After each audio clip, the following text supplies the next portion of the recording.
हाथी और बकरी की कहानी। एक जंगल में एक हाथी और एक बकरी रहते थे। दोनों बहुत पक्के दोस्त थे। दोनों साथ में मिलकर हर दिन खाने की तलाश करते और साथ में ही खाते थे। एक दिन दोनों खाने की तलाश में अपने जंगल से बहुत दूर निकल गए। वहाँ उन्हें एक तालाब दिखाई दिया। उसी तालाब के किनारे एक बेर का पेड़ था। बेर का पेड़ देखकर हाथी और बकरी बहुत खुश हुए। वह दोनों बेर के पेड़ के पास गए।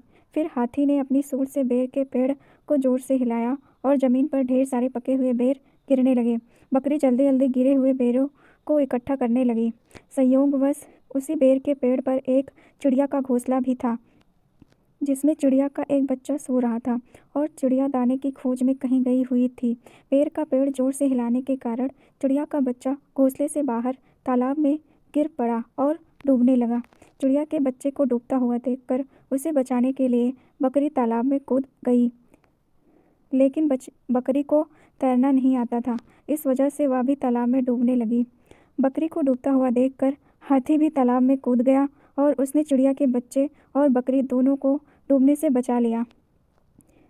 इतने में चिड़िया भी वहाँ पर आ गई थी और वह अपने बच्चे को सही सलामत देखकर बहुत खुश हुई। उसने हाथी और बकरी को इसी तालाब और बेर के पेड़ के पास रहने के लिए कहा।